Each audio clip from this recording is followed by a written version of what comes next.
की जय।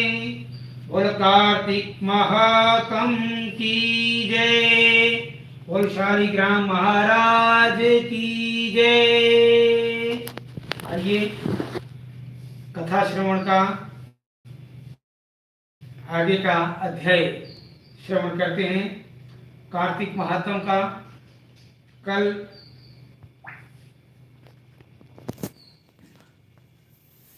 अंतिम दिवस है, लेकिन कल चंद्र ग्रहण होने के कारण आज ही कार्तिक महात्म का भोग डालना पड़ेगा। अंतिम अध्याय 35वां अध्याय का बड़े प्यार से, बड़ी श्रद्धा से श्रवण करते हैं। और मैं बधाई देना चाहूँगा बड़े भैया कृष्णलाल जी तनेजा, जो इस समय यूएसए में इस कथा का श्रवण कर रहे हैं, बड़ी श्रद्धा भाव से और बड़े विश्वास से इस कथा का, कार्तिक का श्रवण कर रहे हैं। बधाई के पात्र हैं। इतनी दूर बैठ कर के भी वो अपने संस्कारों को स्मरण करते हुए कथा का श्रवण कर रहे हैं। आइए कथा का अंतिम अध्याय 35वां अध्याय का श्रवण करते हैं।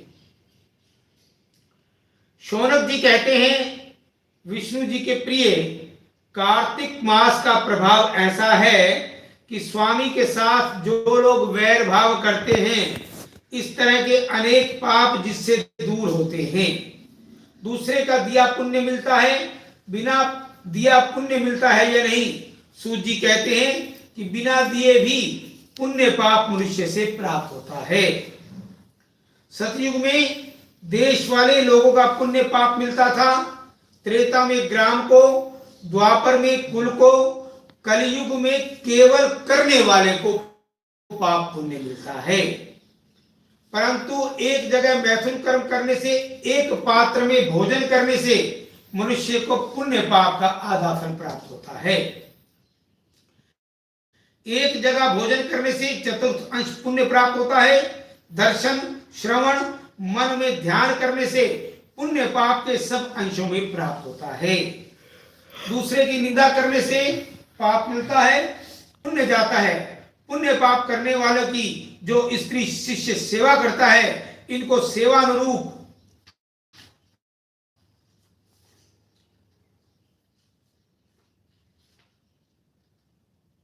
पुण्य मिलता है। एक पंक्ति में भोजन के लिए बैठने पर बीच से निकल करके जो कोई परोसता है, एक पंगत में जब बैठे हैं और बीच से निकल कर कोई योगी परोसता है, वह छठे अंश पाप हो जाता है। स्नान, संध्या समय छूने से अथवा साथ बोलने से पुण्य का छठा अंश चला जाता है।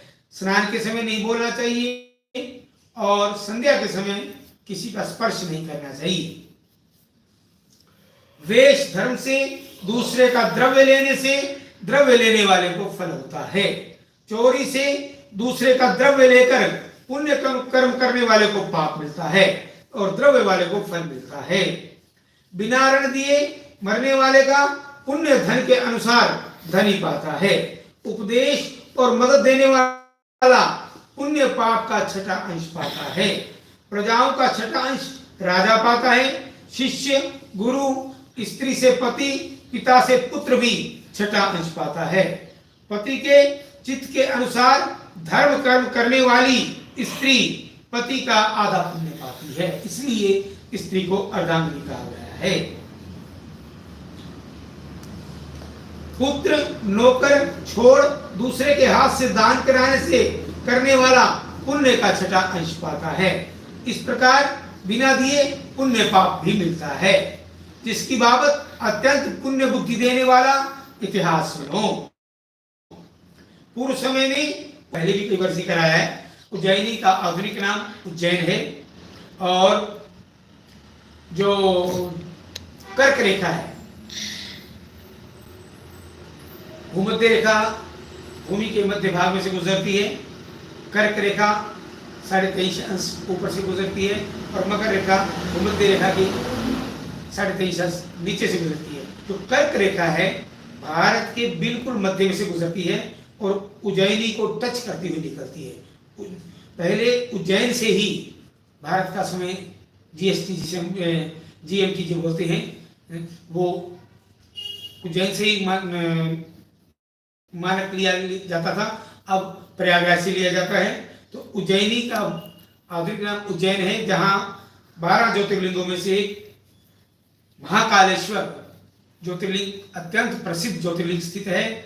पहले भी बताया है, राजा विक्रमादित्य जी की राजधानी रही है, और राजा विक्रमादित्य वो राजा हुए हैं जिनके नाम से भारतीय पंचांग में विक्रमी संवत चलता है। और महाकवि कालिदास, जो जिन्हें शेक्सपियर ऑफ इंडिया, अंग्रेज लोग उन्हें भारत शेक्सपियर कहते हैं, महाकवि कालिदास जी का जन्म भी उज्जैन में हुआ। उज्जैन बहुत बड़ा तीर्थ स्थल है, क्षिप्रा नदी के किनारे पर स्थित है, मध्य प्रदेश में है। जब भी समय प्राप्त हो, जब भी सौभाग्य प्राप्त हो, तो महाकालेश्वर के दर्शन करने उज्जैन जरूर जाएं। और महाकालेश्वर महादेव की जय। पूर्व समय में उज्जैनी का रहने वाला धनेश्वर नाम ब्राह्मण ब्रह्म कर्म से भ्रष्ट पापी दुष्ट पापी था। रस, कंबल, चमड़ा बेचने वाला, झूठा, वैश्या, मदिरा, जुबा में आनंद मग्न था। खरीदने और बेचने के वास्ते देश देश में घूमता। ने बनाया था करने वाली नर्मदा शोभायमान है। नर्मदा नदी का जिक्र पहले भी आया है। नर्मदा नदी भारत की सबसे कम प्रदूषण वाली नदियों में से एक है। नर्मदा नदी का उद्गम स्थल अमरकंटक है मध्य प्रदेश में, और नर्मदा नदी के किनारे पर ही उज्जैन से लगभग 132 किलोमीटर की दूरी पर है। 82 किलोमीटर इंदौर है, जहां महारानी होलकर के द्वारा बड़ा प्रसिद्ध मंदिर बनवाया गया था। 50 किलोमीटर की दूरी पर ओंकारेश्वर महादेव जी का मंदिर है, जो नर्मदा नदी के किनारे पर स्थित है। नर्मदा नदी में से जितने भी पत्थर निकलते हैं वो सभी शालिग्राम का रूप होते हैं। बड़ी पवित्र, बड़ी शुद्ध नदी है। नर्मदा नदी में जब भी आपको सौभाग्य मिले, स्नान अवश्य करें, ओंकारेश्वर महादेव के दर्शन भी जरूर करें। बोल नर्मदा मैया की जय, बोल ओंकारेश्वर महादेव की जय। इससे महिष्मति नाम हुआ। वहां पाप नाश करने वाली नर्मदा शोभायमान है। वहां धनेश्वर ने अनेक ग्राम के मनुष्यों को बेचने के वास्ते 1 महीने तक वास किया। धनेश्वर ने नर्मदा के तट में बेचने के वास्ते घूमते हुए जप और देव पूजन करने वाले ब्राह्मणों को देखा। कोई पुराण बाजते हैं, कोई सुनते हैं, कोई नृत्य गीत व विष्णु जी की स्तुति करते हैं। कोई विष्णु जी की मुद्रा छाप से चिन्हित माला, तुलसी धारण किए हुए हैं। ऐसे लोगों को तमाशे की तरह धनेश्वर ने देखा। एक तमाशे की तरह से, जिस तरह एग्जीबिशन या कोई म्यूजियम में कुछ देखने जाते हैं, इस तरह से देखा, बिना किसी श्रद्धा के। कोई श्रद्धा नहीं थी, लेकिन फिर भी वो 1 महीने तक ये देखता रहा। वहां घूमते, दर्शन, स्पर्शपन और बात करते उसने विष्णु जी का भी नाम सुना। इस प्रकार 1 मास वहीं रहा। कार्तिक मास को उद्यापन की विधि और जागरण भी देखा। पूर्णिमा में गौ ब्राह्मण का पूजन, दक्षिणा, भोजन, दीपदान देखा। शाम को महादेव के वास्ते किया गया दीपदान का उत्सव भी देखा। पूर्णिमा को महादेव ने त्रिपुर को जलाया था। आज के ही दिन महादेव ने त्रिपुर राक्षस को भस्म किया था। इसी के भक्त लोग दीप उत्सव करते हैं। देव दीपावली कहते हैं आज के दिन को। आज दीप मंदिरों में, गौशालाओं में सभी अपने लोग दीपक, अपने घरों में दीपक भी जलाते हैं। इस मंत्र से दीपदान करना चाहिए। देवता के मंदिर में कीट, पतंग, मच्छर, वृक्ष, जल, थल के रहने वाले प्राणी दीप को देखकर जन्मधारी नहीं होते। चांडाल भी ब्राह्मण होते हैं। विष्णु भगवान ने भी इसी पूर्णिमा के दिन शंखासुर से सताए हुए देवताओं को वरदान दिया था तथा मत्स्य अवतार का रूप धारण किया था। हवन, जप, यज्ञ सबसे अक्षय फल प्राप्त होता है। यदि पूर्णिमा को किए जाए, उस पुरुष की सारी क्रियाएं जो कि पुण्य के लिए की जाती हैं नष्ट हो जाती हैं, जो कि शिव जी तथा विष्णु जी में अंतर समझता है। आज के दिन यदि आप शिव जी और विष्णु भगवान में कोई अंतर समझते हैं तो आपके पुण्य नष्ट हो जाते हैं। हरि और हर में किसी प्रकार का भेद नहीं समझना चाहिए। उस स्थान पर धनेश्वर ने नाग आदि देखे। तत्पश्चात वह एक काले सांप के द्वारा काट लिया गया तथा पीड़ित होकर भूमि पर गिर पड़ा। वहां के जो निवासी थे दया सहित वहां आए, उसके मुख के अंदर जल तथा तुलसी डाली। इस प्रकार उसका देहांत हो गया और यमराज के दूतों ने अपने जाल में उसे बांधा तथा उसे यमलोक ले गए। बहुत ही कोप करते हुए चित्रगुप्त ने उसको धमका करके यमराज से कहा कि इसने बचपन से ही बहुत पाप किए हैं। यमराज भी क्रोध में आकर अपने दूतों से बोला, इसको मुद्गरों से पीटो, हमारे पास मत लाओ।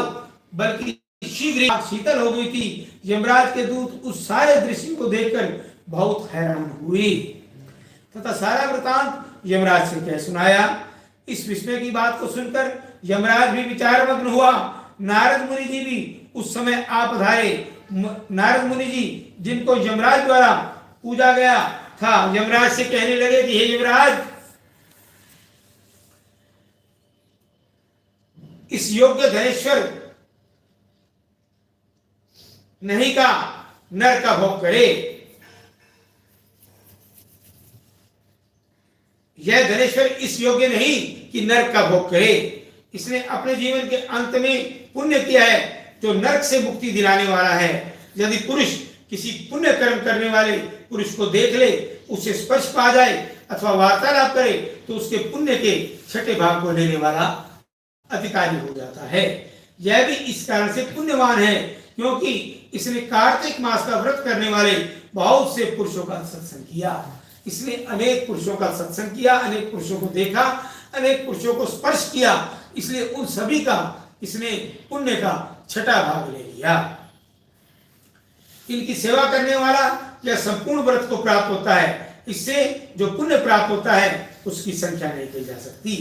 विष्णु भगवान उन पुरुषों के महापापों को भी भस्म कर देते हैं जो कार्तिक मास के व्रत को करते हैं।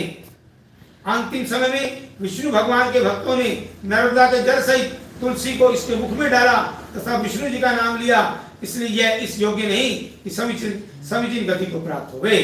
इसलिए यह इस योग्य है कि इसे अच्छी गति सदगति प्राप्त की जाए। नारद जी इस प्रकार कह करके यक्षलोक चले गए तथा धनेश्वर यक्षलोक में जाकर के यक्ष बना।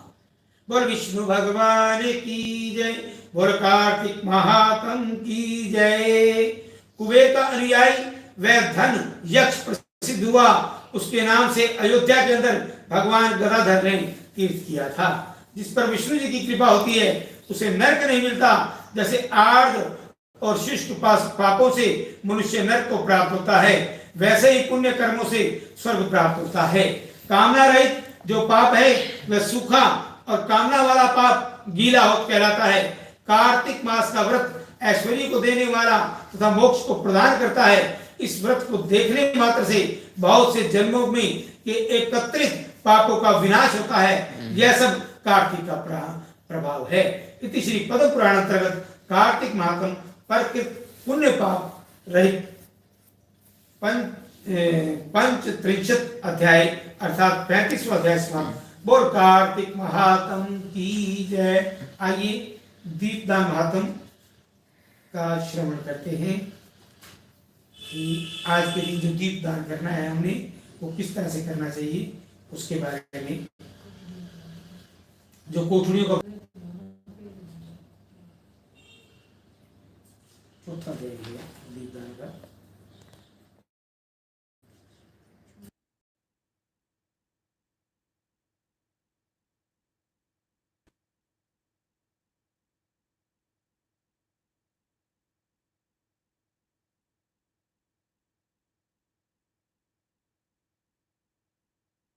बोलो। अब नारद जी ब्रह्मा जी से पूछने लगे कि हे पितामह, कार्तिक में दीपदान का महात्म और विधि व व्रत संकल्प कहिए। ब्रह्मा जी ने उत्तर दिया कि राधा माधव की प्रीति के लिए कार्तिक में दीप दान अवश्य करना चाहिए। स्वर्ण का दीप नहीं तो चांदी का, तांबा, मणि अथवा मोती का, आटे का, मिट्टी का, जैसी शक्ति सामर्थ्य हो, द्रव्य खर्चने में हो, वैसा दीप दान करना चाहिए। मनुष्य के देह में टिके पातक तभी तक गरजते हैं जब तक कार्तिक में भगवान के आगे दीप नहीं जलाया जाता। अखंड दीपदान विष्णु जी के पास या और किसी देवालय में तथा तुलसी के पास तथा आकाश में करना उत्तम है। और चौकों में, गलियों में, ब्राह्मणों के घर में, उत्तम वृक्ष के नीचे, गौशालाओं में, वनों में, तालाबों में दीपदान करना चाहिए। घी से अथवा तिल के तेल से दीपदान करने से सब स्थान महाफल पाता है। और ब्राह्मण के घर में दीपदान करने वाले को अग्निष्टोम यज्ञ का फल मिलता है। जो मनुष्य कार्तिक में मंत्र पढ़कर आकाश में बहुत ऊंचा दीपदान देता है, उस मनुष्य के धन धान्य की वृद्धि होती है, अंत में वैकुंठ में जाता है। पर विष्णु भगवान की वह मंत्र कहते हैं, हे दामोदर, हे ईश, तुम्हारे लिए लीला करके आकाश में दीपदान करता हूँ। हे हरे अनंत, तुम्हें नमस्कार है। पंडित लोग कार्तिक मथुरा में विशेष रहते हैं और प्रयाग में माघ को विशेष कहते हैं। गंगा के तट में वैशाख को विशेष कहते हैं। हे नारद, तुला के सूर्य में, मकर के सूर्य में, मेष के सूर्य में प्रातः स्नान, हविष्य, अन्न भोजन, ब्रह्मचर्य पालन, ये सब नियम पापों का नाश करते हैं। और दूसरे स्थान में पूजित भगवान मुक्ति देते हैं, पापों के नाश करते हैं। जैसे सूर्योदय में अंधकार, वज्र के भय से पहाड़ नष्ट हो जाते हैं, जैसे गरुड़ के भय से सर्प, पवन के झकोरों से मेघ, तत्व ज्ञान से दुख, सिंह के भय से हरिण, जैसे मथुरा दर्शन से क्षण भर में पाप नष्ट हो जाते हैं। जैसे मनुष्य श्रद्धा युक्त मथुरा को देखे तो ब्राह्मण को भी मारा हो फिर भी शुद्ध हो जावे, दूसरे पातकों की क्या गिनती है। और जो लोग स्नान, जागरण, दीपदान, तुलसी सेवन, विष्णु मंदिर को झाड़ना, विष्णु की कथा नित्य सुनना, विष्णु कीर्तन कार्तिक में करते हैं, वे साक्षात विष्णु की मूर्ति हैं। पूर्व जन्म के पापों के दूर करने के लिए तथा विष्णु की प्रसन्नता के लिए यथाशक्ति कृच्छ व्रत इत्यादि करे। नारद जी ब्रह्मा जी से बोले, हे ब्रह्मन, पूर्व जन्म के पाप मनुष्यों से कैसे जाने जावे? ब्रह्मा जी बोले, कर्म विपाक से जानना चाहिए। जैसे ब्राह्मण मारने वाले के क्षय रोग होता है तथा गुरु की स्त्री को भोगने वाला कुष्ठी होता है, सुवर्ण चोर के नख खराब होते हैं, मद्यपान करने वाले के दांत खराब होते हैं, ऐसे पूर्व जन्म का किया गया रोग रूप होकर बाधा करता है। सो दान, तपस्या, कृच्छ्रव्रत इत्यादि से उनका वारण करें। अब कृच्छ्रव्रत कहते हैं एक समय खाने से, कच्चा अन्न खाने से और एक उपवास से पादकृच्छ कहा गया है। इससे तिगना प्राजापत्य, 3 दिन सायकाल भोजन और 3 दिन प्रातःकाल भोजन, यह अति कृच्छ व्रत है। अब दूसरा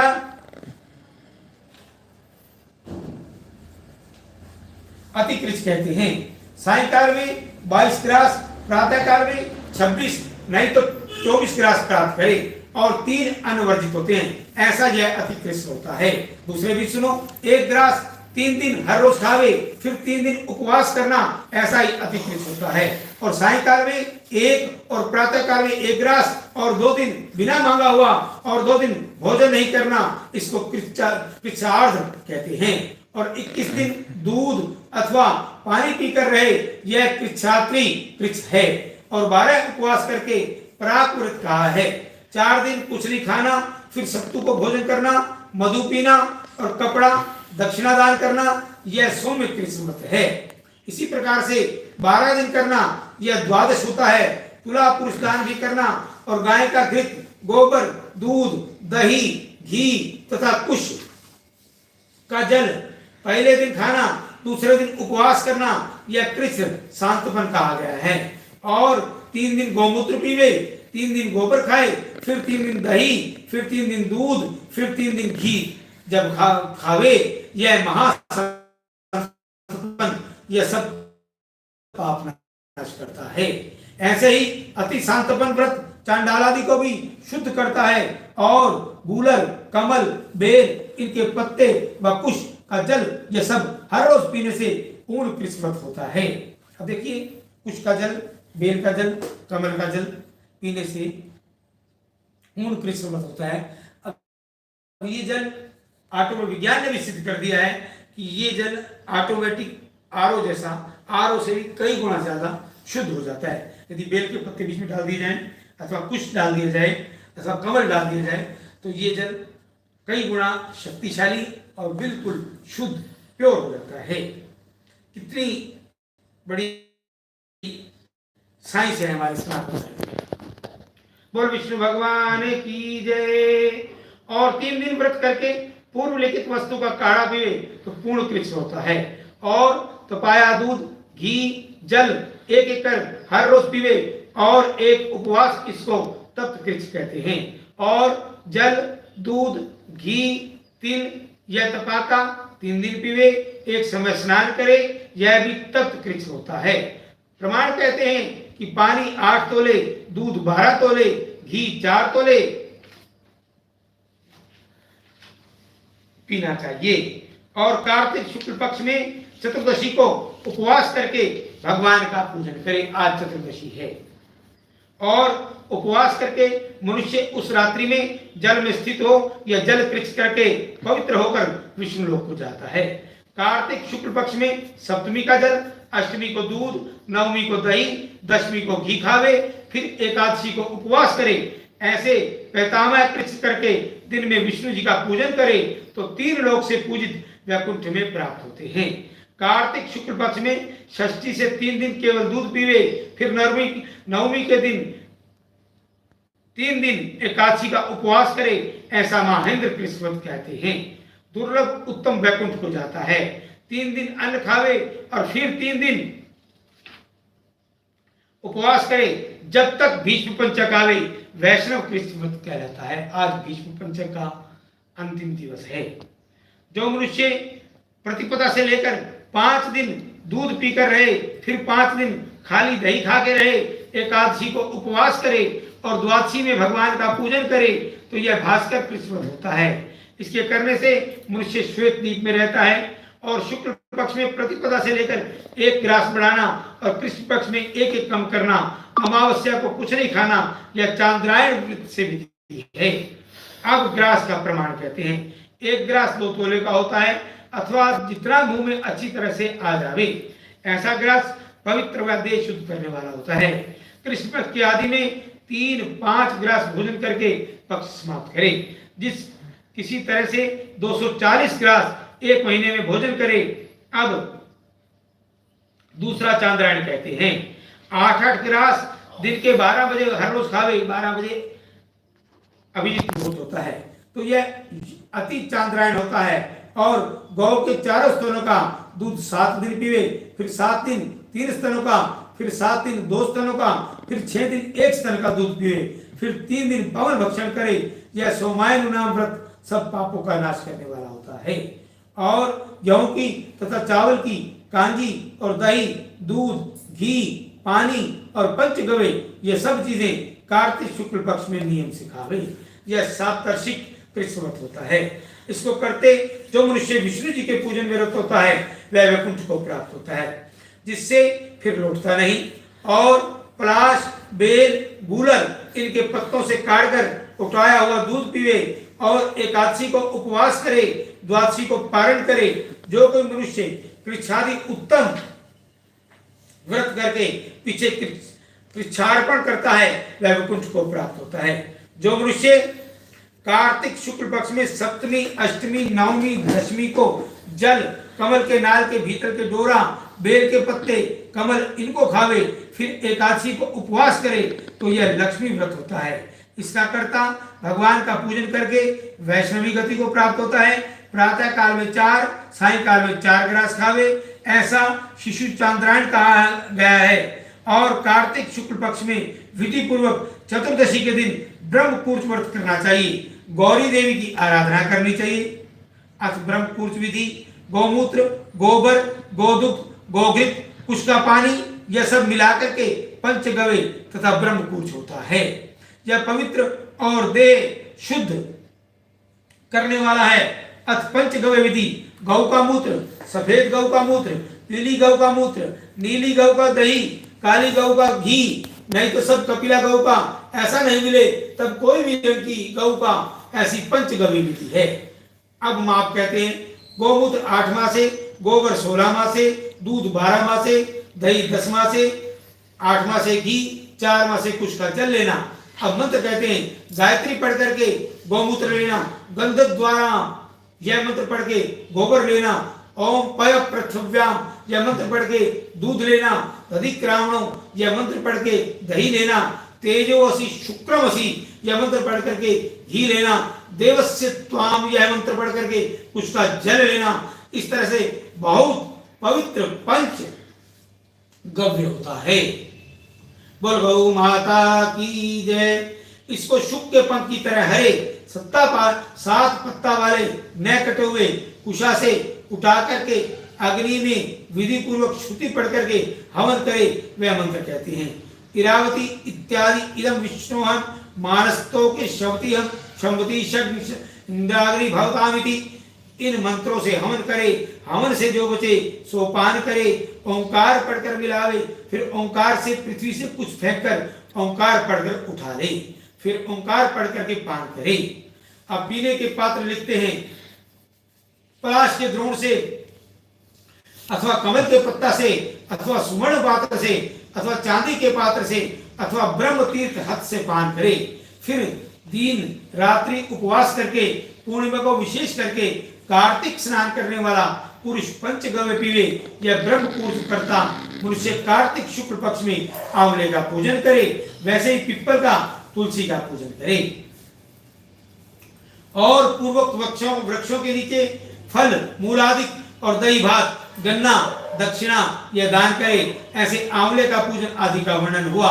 सब कृच्छादि व्रत पूरे होने के लिए यथाशक्ति गौ दान करे। गौ न मिले तो गौ के समान मोर निसंदेह देना, नहीं तो मोर का अर्ध भाग देना, नहीं तो चौथा भाग देना। और गोदान की शक्ति हो तो विद्वान ब्राह्मण को सोना देना, सोना न हो तो चांदी देना। 10,000 कृच्छ व्रत, 10,000 गायत्री का पुरुषन तथा उपवास तथा गोदान ब्राह्मण के वास्ते दिया। यह 4 समान है। एक दिन रात के उपवास को प्राजापत्य उपवास कहते हैं। अब किस व्रत में कैसा गोदान देना उसे कहते हैं। प्राजापत्य व्रत में 1 गोदान देना, शांतपन व्रत में 2 गोदान देना, पराक में तथा अतिकृष्ण व्रत में 3-3 गोदान देना। और ग्रस्त होवे चाहे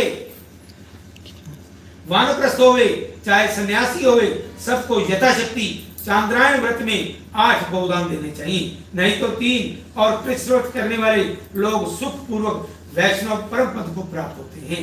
जैसे बड़ी बड़ी नदी समुद्र में स्थिति को प्राप्त होती है, वैसे ही कार्तिक मास में सर्वव्रत भी स्थिति को प्राप्त होते हैं।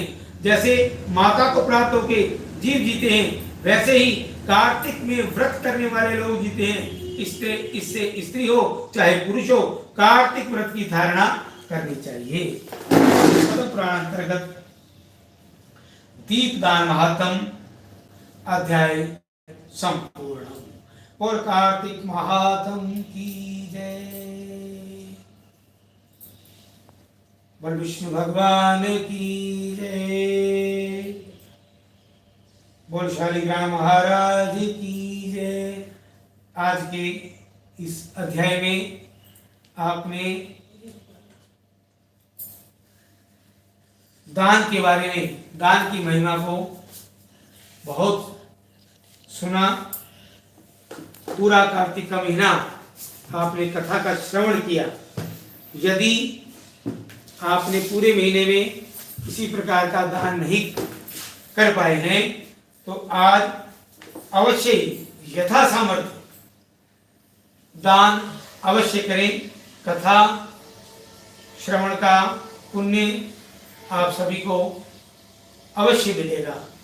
तो अब जितना सामर्थ्य हो सके दान अवश्य योग्य ब्राह्मण को, कर्मकांडी ब्राह्मण को अवश्य दान करें, क्योंकि दान आगे जाकर के कई गुना होकर के हमें प्राप्त होता है। आप सभी को कार्तिक महीने की बहुत बहुत बधाई। कल हमारे सिख धर्म के संस्थापक गुरु नानक देव जी महाराज जी का जन्मोत्सव है। कई गुरुद्वारों में आज मनाया जाएगा क्योंकि कल ग्रहण लगना है, कईयों में कल मनाया जाएगा। तो गुरु नानक देव जी के जन्मोत्सव की आपको बहुत बहुत बधाई। और कल गुरु नानक जी देव जी के जीवन चरित्र के बारे में प्रकाश डालेंगे। आप अवश्य गुरु नानक देव जी महाराज जी के उस चरित्र को यूट्यूब जय तिरंगा, आपका अपना चैनल जय तिरंगा पर जरूर श्रवण करें। इसी के साथ कार्तिक मास की बहुत बहुत बधाई, बहुत बहुत धन्यवाद। और विष्णु भगवान की जय, और कार्तिक महात्म की जय, और शालिग्राम महाराज की जय।